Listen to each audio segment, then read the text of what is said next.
Hi friends, welcome to Kundapura ಹೆಣ್ಮಕ್ಳ life style.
ಮಗನೇ ಗೊಬ್ಬರ್ಯ, ನಿಮ್ಮನ್ನು ಇಲ್ಲಿಗೆ ಕರೆಸುವರೇ ಕಾರಣ ನಾನು ಕರೆದಾಕ್ಷಣ ಓಡೊಟ್ಟು ಓಡಿ ಬಂದಿದ್ದೀನಿ.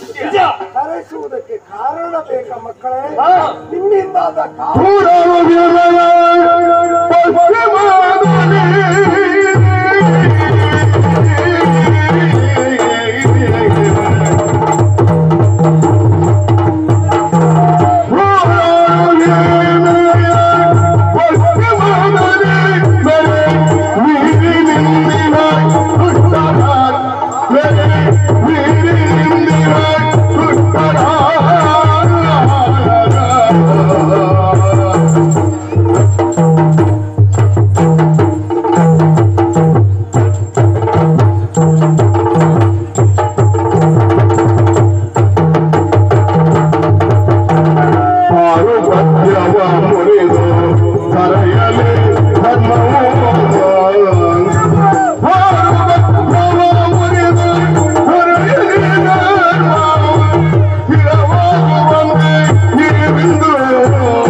ನಿರ್ದಿಷ್ಟವಾದ ಕಾರಣ ಇದೆ ಮಕ್ಕಳೇ. ಈ ರಜತಾದ್ರಿಯಲ್ಲಿ ಸದಾ ಕಾಲ ನೀವು ಉಳಿದವರು, ಆದರೆ ನಿಮ್ಮ ಪ್ರತಿಭೆ ಎನ್ನುವುದು ಪ್ರಪಂಚ ಮುಖಕ್ಕೆ ಬಿಡಬೇಕು ಎನ್ನುವುದೇ ನನ್ನ ಉದ್ದೇಶ. ನೀವು ಯಾರು, ನಿಮ್ಮ ಯೋಗ್ಯತೆ ಏನು ಎನ್ನುವುದು ಪ್ರಪಂಚಕ್ಕೆ ಅರ್ಥ ಆಗಬೇಕು. ಆದ ಕಾರಣ ಇವತ್ತು ಕರೆಸಿದ್ದು ಯಾಕೆ ಬಂದಿದೆ? ಭೂಲೋಕದಲ್ಲಿ ಸುಂದಾರು ಎನ್ನುವ ಪರಮ ಪುಣ್ಯ ಕ್ಷೇತ್ರವಾಗಲಿಕ್ಕಿದೆ. ಆ ಕ್ಷೇತ್ರದಲ್ಲಿ ಈಗ ನೋಡ್ತಾ ಇರುವಾಗ ಅನ್ಯಾಯ, ಅತ್ಯಾಚಾರ, ಕೊಲೆ, ಸುಲಿಗೆ, ಉಸಿರು ಸುಳಿದೆವು, ಇಂಥ ಅಧರ್ಮವೇ ತಾಂಡವವಾಡ್ತಾ ಇದೆ. ಆದ ಕಾರಣ ನೀವು ಅಲ್ಲಿವರೆಗಾಗಿ ಹೋಗ್ಬೇಕು.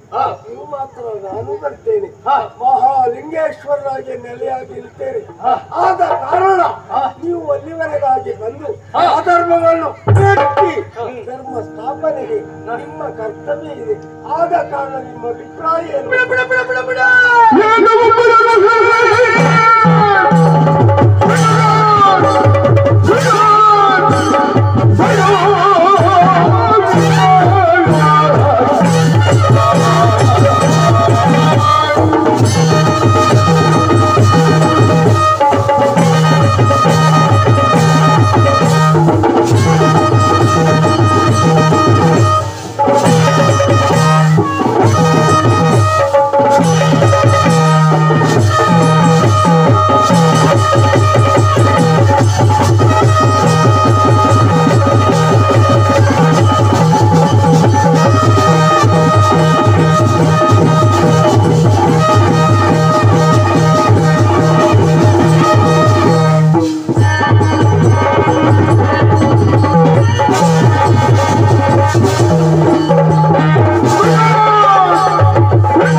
ಆದ ಕಾರಣ ಭೂಲೋಕಕ್ಕೆ ಹೋಗುವುದರ ಬಗ್ಗೆ ನಿನ್ನ ಮುಖ್ಯ ಅಭಿಪ್ರಾಯ ನನಗೆ ಯೋಚನೆ ಮಾಡುವಂತ ಅಗತ್ಯ ತಂದೆ. ನೀವು ಹೇಳಿದಾಗೆ ನಮ್ಮ ಕೀರ್ತಿಯನ್ನು ಅಜರಾಮರವಾಗಿ ಉಳಿಬೇಕಂತ, ನಮ್ಮ ಯೋಗ್ಯತೆಯನ್ನು ತಿಳಿದುಕೊಳ್ಬೇಕಂತಾದ್ರೆ ಆದರೆ ಮಾನವರಿಗೆ ನಾವು ಸರಿಯಾದ ಪಾಠವನ್ನು ಕಲಿಸಬೇಕಂತಾದ್ರೆ ಆದರೆ ಭೂಲೋಕದತ್ತ ನಾನು ಹೋಗಬೇಕು. ಅಲ್ಲಿ ಧರ್ಮ ನಶಿಸಿ ಹೋಗಿದೆ ಅಂತಾದ್ರೆ ಅಧರ್ಮ ಮಾರ್ಗದಲ್ಲಿ ಯಾರಿದ್ದಾರೆ ಅವರೆಲ್ಲ ಹೋಗಲಾಡಿಸ್ತೇನೆ, ಅಲ್ಲಿ ಧರ್ಮ ಸ್ಥಾಪನೆ ಮಾಡ್ತೇನೆ. ನಮೋ ಹೋಗಿ ಬರ್ತೇನೆ.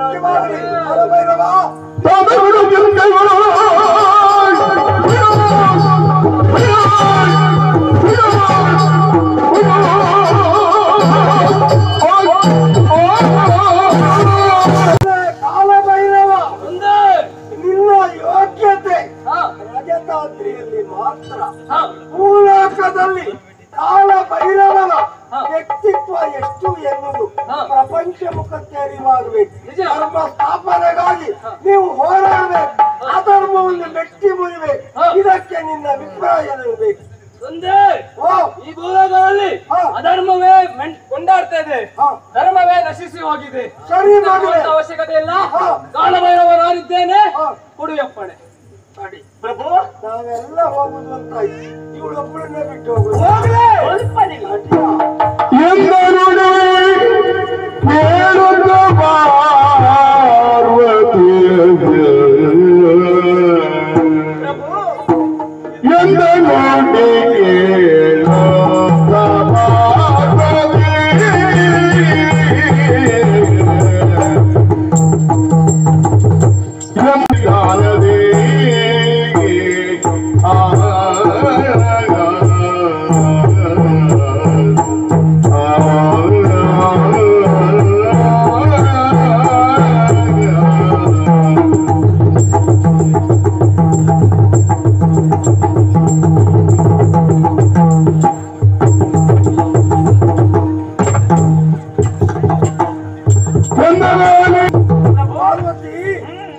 ಈಗ ಮಕ್ಕಳು ಮತ್ತು ನಾನು ಹೊರಡುದು ಅಂತ ಮಾಡಿದೆವು, ಸಿದ್ಧತೆ ಮಾಡಿಕೊಂಡು ಆಗಿ ಉಳಿದದ್ದು ಯಾರು? ನೀನು ಒಬ್ಬಳೆ ಅಲ್ವಾ? ಒಬ್ಬಳೆ ರಜತಾದ್ರಿಯಲ್ಲಿ ಇರ್ತೀಯ? ಖಂಡಿತವಾಗಿ ಸಾಧ್ಯ ಇಲ್ಲ. ನಾನಿಗಂತೂ ನಿನ್ನನ್ನು ಬಿಟ್ಟಿರುವುದಕ್ಕಾಗುದು. ನಿಮ್ಮನ್ನು ಬಿಟ್ಟು ನಾನು ಕೂಡ ಅದೇ ಕ್ಷಣವೂ ಇದ್ದವಳಲ್ಲ. ಅಲ್ಲ, ಇರುವುದಾದ್ರೂ ಜೊತೆಯಲ್ಲಿ ಇರುವುದು, ಎಲ್ಲಿಗಾದ್ರೂ ಹೋಗುದಾದ್ರೂ ಜೊತೆಯಾಗಿ ಹೋಗುವುದು ಅಲ್ವಾ? ಅದು ಸಹ ಇವತ್ತು ಮಕ್ಕಳು ಬೇರು ಕೂಡ ನಿಮ್ಮ ಜೊತೆ ಕೂಡಿಕೊಂಡು ಹೊರಟಿದ್ದೀವಿ ಅಂತ ಆದ್ರೆ ನಾನು ಮತ್ತೆ ಇಲ್ಲಿದ್ದು ನಾನೇನು ಮಾಡುದು ಸ್ವಾಮಿ? ಅಲ್ವಾ? ನಾನು ಕೂಡ ನಿಮ್ಮ ಜೊತೆ ಕೂಡಿಕೊಂಡು ಭೂಲೋಕಕ್ಕೆ ಬರ್ಲಿಕ್ಕಿದ್ದೇನೆ. ಅವರಿಗೆಲ್ಲ ಒಂದೊಂದು ಸ್ಥಾನ ನಾನು ಕಲ್ಪಿಸಿ ಕೊಡ್ತೇನೆ ಅಲ್ವಾ? ಆದರೆ ನಿನಗೆ ಸ್ಥಾನ ಕಲ್ಪಿಸುವ ವಿಚಾರ ಹೇಳುವುದಿಲ್ಲ. ಮತ್ತೆ ಯಾಕಂದ್ರೆ ನೀನು ಶಕ್ತಿಯ ಅಧಿಷ್ಠಾತ್ರ ದೇವತೆ ಅಲ್ವಾ? ಆದ್ದರಿಂದ ನಿನ್ನ ಸ್ಥಾನವನ್ನು ನೀನೇ ನಿರ್ಣಯಿಸಬೇಕು. ನಾನೀಗ ಯೋಚನೆ ಮಾಡಿದ್ದೇನೆ, ಏನು? ಭೂಲೋಕದಲ್ಲಿ ನೆಲನಿಲ್ಲದಾದ್ರೂ ಹೇಗೆ? ಜಲದಲ್ಲಿ ಜಲದುರ್ಗಿಯಾಗಿ, ವನದಲ್ಲಿ ವನದುರ್ಗಿಯಾಗಿ, ಅಷ್ಟೇ ಯಾಕೆ ಸೂರಾಲಿನ ಪಶ್ಚಿಮ ಭಾಗದಲ್ಲಿ ದುರ್ಗಾ ಪರಮೇಶ್ವರಿಯಾಗಿ ನಾನು ನೆಲೆಲಿಕ್ಕಿದ್ದೇನೆ. ಧರ್ಮವನ್ನ ನೆಲೆಗೊಳಿಸುವುದಕ್ಕೆ ನಾನು ಕೂಡ ನಿಮ್ಮ ಜೊತೆಯಾಗಿ ಬಂದಾಗ್ತೇನೆ ಪ್ರಭು. ದುರ್ಗೆಯಾಗಿ ಬಂದರೂ ಕೂಡ ಪರಮೇಶ್ವರ ಬೇಕು. ದುರ್ಗಾ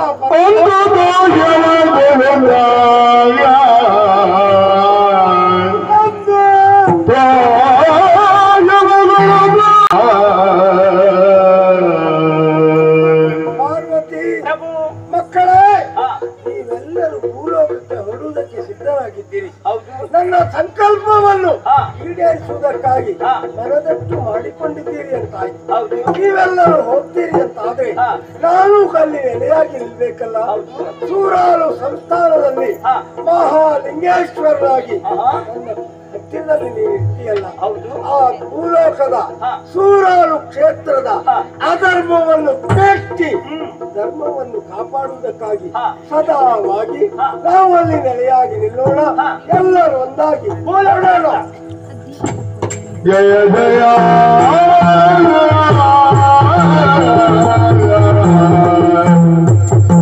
ಜಯ ಜಯ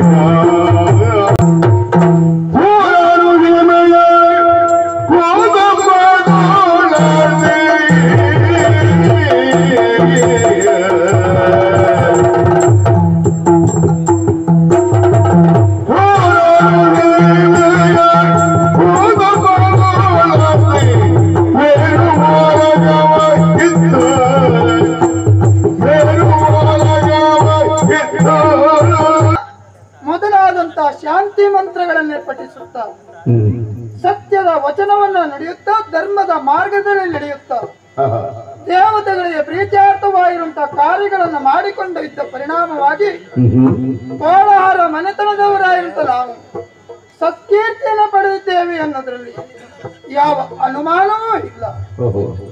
ಈ ಸೂರಾಲು ಸೀಮೆಯಲ್ಲಿ ನೆಲೆಯಾಗಿರುವಂತ ಮಹಾಲಿಂಗೇಶ್ವರನ ನಮ್ಮನ್ನ ಅನುಗ್ರಹಿಸಿದ್ದಾನೆ.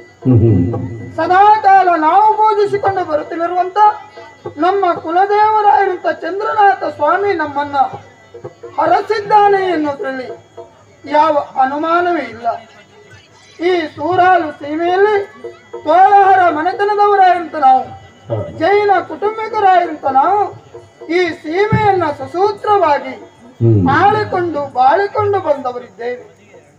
ಆದ್ರೆ ಈ ಹಿಂದೆ ಈ ಸೂರಾಲು ಸೀಮೆ ದುಷ್ಟರೆಲ್ಲವರು ಜನರನ್ನ ತೋಳಗೋಪಾದಿಯಲ್ಲಿ ಹಿಸಿದು ಭಕ್ಷಿಸುವುದಕ್ಕೆ ಮುಂದಾಗುತ್ತಿದ್ದಾರೆ. ಅಂತವರನ್ನ ನಿಯಂತ್ರಿಸಿದ ಪರಿಣಾಮವಾಗಿ ನಮ್ಮನ್ನ ತೋಳಹರ ಮನೆತನದವರು ಏನೋ ಹಾಗೆ ಕರೆದರು. ಈ ಸೂರಾಲು ಸೀಮೆಯನ್ನ ಊಸಮ್ಮ ತೋಳಾರ್ತಿಯಾಗಿರುವಂತ ನಾನು ವೈಭವದಿಂದ ಪ್ರಜೆಗಳನ್ನ ಮಕ್ಕಳೋಪಾದಿಯಲ್ಲಿ ಕೊಂಡುಕೊಂಡು ಬರುತ್ತಿದ್ದವಳು. ಯಾಕೆ ನಮ್ಮ ಪದ್ಧತಿಯೇ ಹಾಗೆ.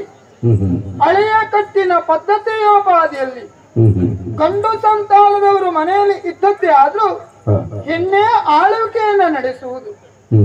ನನ್ನವರಾಗಿರುವಂತ ಧರ್ಮೇಂದ್ರ ತೋಳರು ಅವರಿರುವಾಗ ಅವರ ಸಲಹೆ ಸೂಚನೆಯ ಮೇರೆಗೆ ಈ ಸೀಮೆಯನ್ನು ನಾನು ಸಸೂತ್ರವಾಗಿ ಆಳಿಕೊಂಡು ಬಾಳಿಕೊಂಡು ಬಂದವಳಿದ್ದೆ. ಅಷ್ಟ ಸೌಭಾಗ್ಯಗಳು ನಮಗಿದ್ದದ್ದೇ ಆದ್ರೂ ಎಲ್ಲವನ್ನ ಅನುಭವಿಸುವಂತ ಯೋಗ ಭಾಗ್ಯ ನಮಗೆ ಆ ಮಹಾಲಿಂಗೇಶ್ವರ ಕೂಡಿಕೊಟ್ಟಿದ್ದಾನೆ ಎನ್ನುವುದರಲ್ಲಿ ಯಾವ ಅನುಮಾನವೂ ಇಲ್ಲ. ಎಲ್ಲಾ ಸೌಭಾಗ್ಯಗಳು ನಮ್ಮ ಪಾಲಿಗೆ ಇದ್ದದ್ದೇ ಆದ್ರೂ ನಮ್ಮ ಜೀವನದಲ್ಲಿ ಹಿಂದೆ ಹೊರಗೊಂದಿದ್ದಿತ್ತು. ಅದು ಯಾವುದು?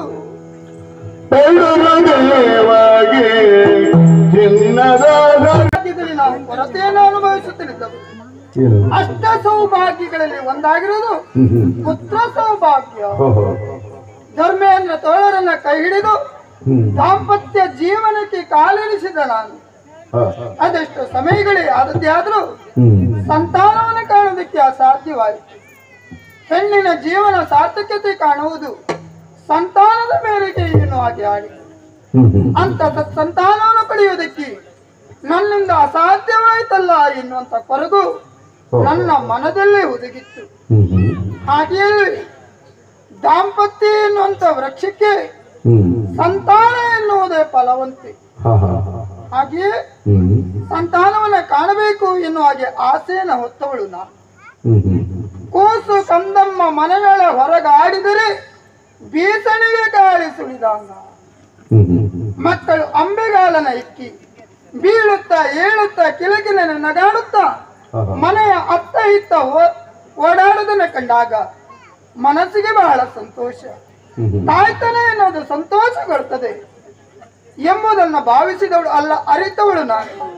ಅಂಥದೊಂದು ಸೌಭಾಗ್ಯ ನನ್ನ ಬದುಕಿಗೆ ಇಲ್ಲವಲ್ಲ ಎನ್ನುವಂತ ಹೊರಗಿನಲ್ಲೇ ನಾನು ಇದ್ದವಳು ನಿಜ. ಆದ್ರೆ ಅಂಥದೊಂದು ಚಿಂತೆ ಎನ್ನುವುದು ಈಗ ನನಗೆ ದೂರವಾಗಿದೆ. ಕಾರಣ ಏನು? ನಮ್ಮ ಸೂರಾಲು ಸೀಮೆಯ ಸನಿಹದಲ್ಲೇ ಇರುವಂತ ಪೆರಳೂರು ಅನಂತ ಪದ್ಮನಾಭ ದೇವರಿಗೆ ಚಿನ್ನದ ಸರವನ್ನ ಹರಕೆಯಾಗಿ ಒಪ್ಪಿಸಿದವರು ನಾವಿಬ್ಬರು ದಂಪತಿಗಳು. ಚಿನ್ನದ ಸರವನ್ನ ಪೆರಳೂರು ಅನಂತ ಪದ್ಮನಾಭ ದೇವನಿಗೆ ಹರಕೆಯಾಗಿ ಒಪ್ಪಿಸಿದರ ಪರಿಣಾಮವೂ ಅಲ್ಲ ಪ್ರತಿಫಲವೂ ಎನ್ನುವಂತೆ ಹೆಣ್ಣು ಮಗಳೊಬ್ಬಳಿಗೆ ನಾನು ತಾಯಿಯಾದೆ. ತಾಯಿತನದ ಸುಖವನ್ನು ನಾನು ಅನುಭವಿಸಿದೆ. ಮಹಾಲಿಂಗೇಶ್ವರನ ಅನುಗ್ರಹದ ಮೇರೆಗೆ ನನ್ನವರಾದಂಥ ಧರ್ಮೇಂದ್ರ ತೋಳರ ಜೊತೆಯಲ್ಲಿ ಅಲ್ಲ ನನ್ನ ಮಗಳು ನಾನು ಎಲ್ಲವರು ಸುಖದಿಂದ ಜೀವನವನ್ನ ಸಾಗಿಸುತ್ತಿದ್ದವರು. ಪ್ರಜೆಗಳನ್ನ ಮಕ್ಕಳ ಭಾಗದಲ್ಲಿ ಕಂಡುಕೊಂಡವರು ನಾವು. ಪ್ರಜೆಗಳ ಕಷ್ಟವೇ ನಮ್ಮ ಕಷ್ಟವೆನ್ನುವ ಹಾಗೆ ಎಣಿಸಿ ಜೀವನವನ್ನು ಸಾಗಿಸುತ್ತಿರುವಂತ ಸಂದರ್ಭ ಕೇಳಿ ಬಂತಲ್ಲ ವರ್ತಮಾನವೊಂದು. ಈ ಸೂರಾಲು ಸೀಮೆಗೆ ಯಾವುದೋ ದುಷ್ಟ ಶಕ್ತಿಗಳ ಆಗಮನವಾಗಿದೆಯಂತೆ. ಆ ದುಷ್ಟ ಶಕ್ತಿಗಳ ಅಟ್ಟಹಾಸಕ್ಕೆ ಈ ಸೂರಾಲು ಸೀಮೆಯ ಜನರೆಲ್ಲರೂ ನಲಗುತ್ತಲಿದ್ದಾರೆ. ಅಂತವರ ಕಷ್ಟವನ್ನು ಬಗೆಹರಿಸಬೇಕಾದದ್ದು ನಾವು. ಆದ್ರೆ ದೇವರನ್ನು ನಂಬಿಕೊಂಡಿರುವಂತ ನಮ್ಮ ಬದುಕಿಗೆ ಯಾಕೆಂತ ಒಂದಿದ್ದ ಸ್ಥಿತಿ ಎದುರಾಯಿತು? ಯಾಕೆ ದುಷ್ಟ ಶಕ್ತಿಗಳ ಆಗಮನವಾಯಿತು ಎನ್ನುವುದನ್ನು ತಿಳಿಯುವುದಕ್ಕೆ ಅಸತಳವಾಗುತ್ತಲಿದೆ. ಹಾಗಾದ್ರೆ ಬಂದ ಕಷ್ಟ ಎನ್ನುವುದು ನಿವಾರಣೆ ಆಗಬೇಕು ಅಂತ ಆದ್ರೆ ನಮ್ಮಿಂದ ಸಾಧ್ಯವೇ? ಇಲ್ಲವೇ ಇಲ್ಲ. ಸದಾಕಾಲ ನಾವು ಪೂಜಿಸಿಕೊಂಡು ಆರಾಧಿಸಿಕೊಂಡು ಬರುತ್ತಲಿದ್ದದ್ದು ಸೂರಾಲು ಮಹಾಲಿಂಗೇಶ್ವರ ಸ್ವಾಮಿಯನ್ನ ಹಾಗೂ ತೆಂಕಿನಿಂದ ಬಂದು ನೆಲೆಯಾಗಿರುವಂತ ಉಳ್ಳಾಲ್ತಿಯನ್ನ ಅವರನ್ನೇ ಮನದಲ್ಲಿ ಧ್ಯಾನಿಸಿದ್ರೆ ಅವರ ಅನುಗ್ರಹದ ಮೇರೆಗೆ ಬಂದ ಕಷ್ಟಗಳೆಲ್ಲವೂ ನಿವಾರಣೆ ಆಗುವುದಕ್ಕೆ ಸಾಧ್ಯ ಉಂಟಲ್ಲ. ಅಮ್ಮ ತಾಯಿ ಉಳ್ಳ ಬಗೆಹರಿಸಮ್ಮ, ಬಗೆಹರಿಸಿ ನಮ್ಮನ್ನು ರಕ್ಷಿಸು ತಾಯಿ.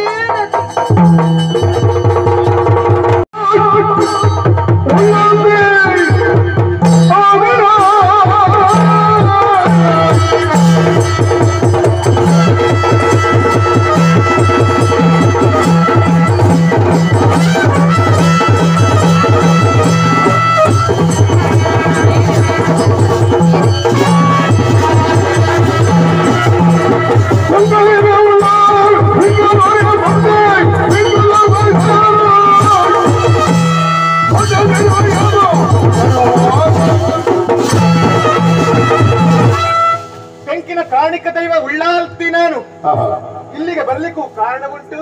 ನನ್ನ ಭಕ್ತೆಯಾದ ಕುಸುಮ ತೋಳಾರ್ತಿಗೆ ಕಷ್ಟ ಎನ್ನುವುದು ಬಂದು ಒದಗಿದೆ. ಅವಳ ಕಷ್ಟವನ್ನ ಪರಿಹರಿಸಬೇಕೆನ್ನುವ ಹಾಗೆ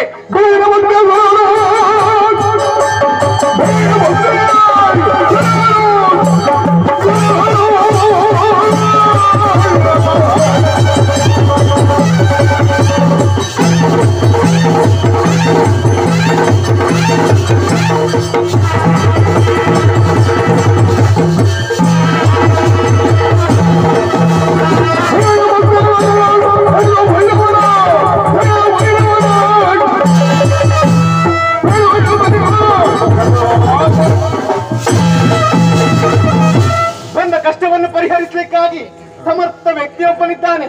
ನಾನು ಅಲ್ಲಿವರೆಗೆ ಹೋಗುವುದಲ್ಲ, ಯಾರಲ್ಲಿ ಕಾಲಭೈರವ.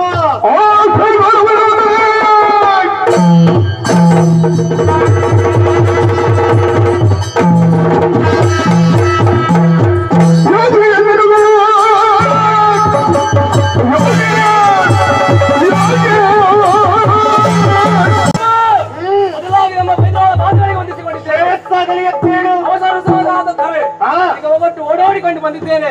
ತಿಳಿಸಿದ ಕಾರಣವೇನು ಹೇಳಿದಂತಾದ್ರೆ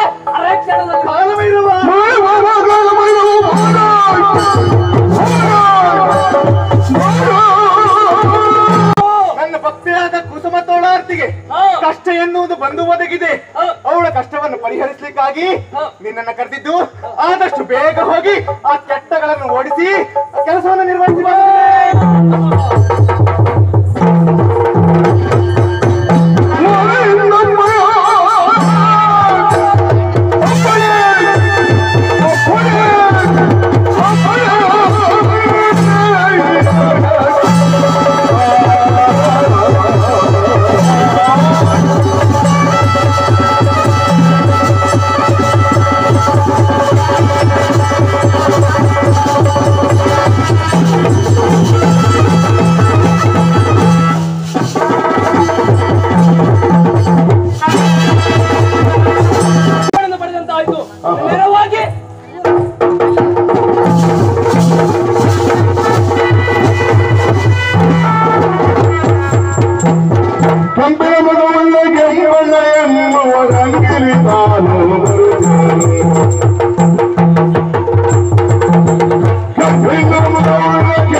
ಕಾಲಕರ್ಮದ ಸಂಯೋಗಕ್ಕೆ ಸಿಲುಕಿದ ವ್ಯಕ್ತಿಯ ಬದುಕು ಬದಲಾಗುತ್ತದೆ ಎನ್ನುವುದಕ್ಕೆ ಸಾಕ್ಷಿ ನಾನೇ ಆಗಿದ್ದೀನಿ.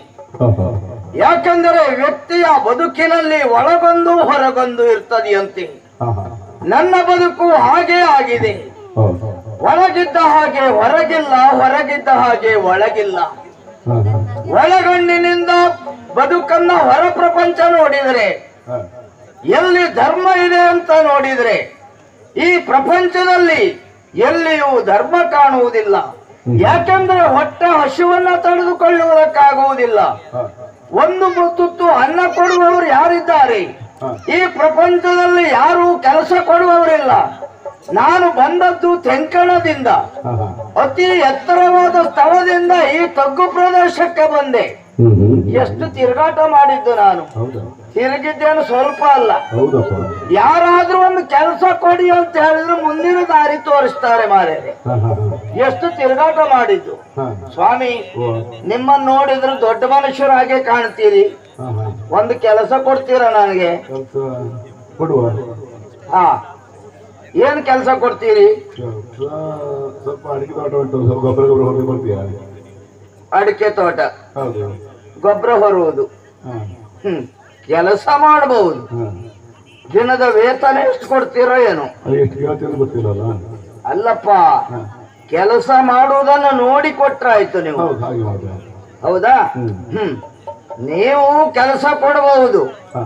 ಆದ್ರೆ ನಿಮ್ಮನ್ನು ನೋಡಿದ್ರೆ ದಿನ ಇಡೀ ಕೆಲಸ ಮಾಡಿ ಅಂತ ಹೇಳುವವ್ರ ಕಾಣ್ತದಪ್ಪ.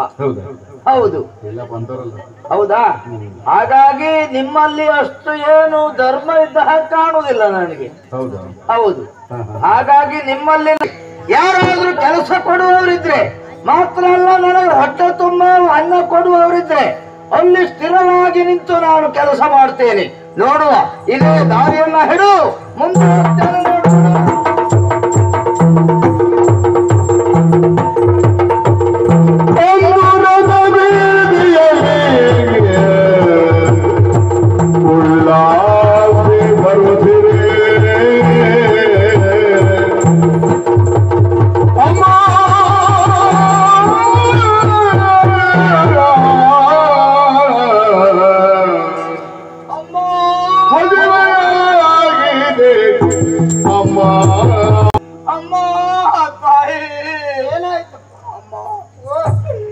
ನೋಡಮ್ಮ, ನನ್ನ ಪರಿಸ್ಥಿತಿ ಅಲ್ಲ.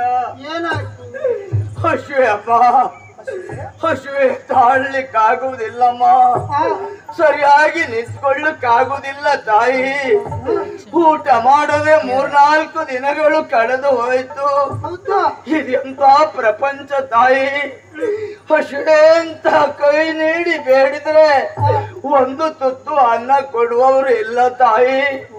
ಈ ದಾರಿಯಲ್ಲಿ ಬರುವಾಗ ನಿಮ್ಮನ್ನ ಕಂಡೆ ತಾಯಿ. ಏನಾದ್ರೂ ಹಸುವೆ ಒಂದು ತುತ್ತು ಅನ್ನ ಕೊಡು ತಾಯಿ. ಹಸುವೆ ತಡ್ಕೊಳ್ಳಿಕ್ಕೆ ಆಗುದಿಲ್ಲ ಅಮ್ಮ.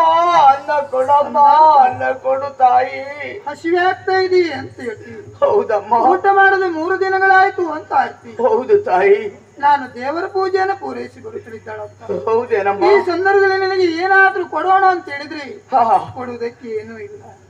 ಮನೆಗೆ ಬಂದದ್ದೇ ಆದ್ರೆ ಏನಾದ್ರೂ ಕೊಡಬಹುದಿತ್ತು. ಈ ಮಾರ್ಗ ಮಧ್ಯದಲ್ಲಿ ಏನಪ್ಪ ನಿನಗೆ ನಾ ಕೊಡ್ಲಿ? ಮನೆಗೆ ನಡೆದುಕೊಳ್ಳುವ ಬರುವ ಶಕ್ತಿ ನನ್ನಲ್ಲಿಲ್ಲ ಅಮ್ಮ.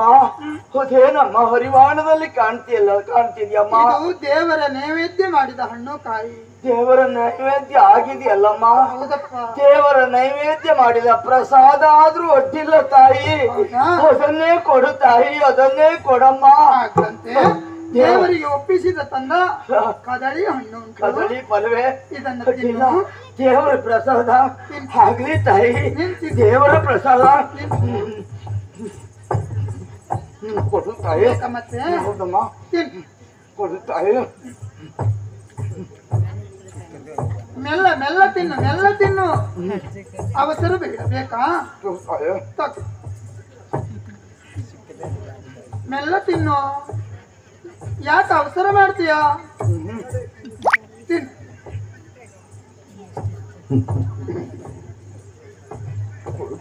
ಮತ್ತೆ ಬೇಕಾ?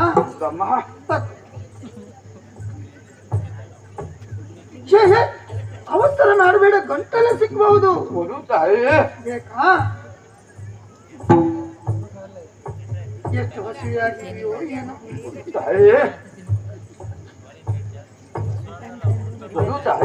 ಇನ್ನೇನು ಇದಪ್ಪ ಇರುವುದು ಅನಂತ ಪದ್ಮನಾಭನಿಗೆ ಒಪ್ಪಿಸಿದ ಪ್ರಸಾದ, ಹೂವಿನ ಪ್ರಸಾದ.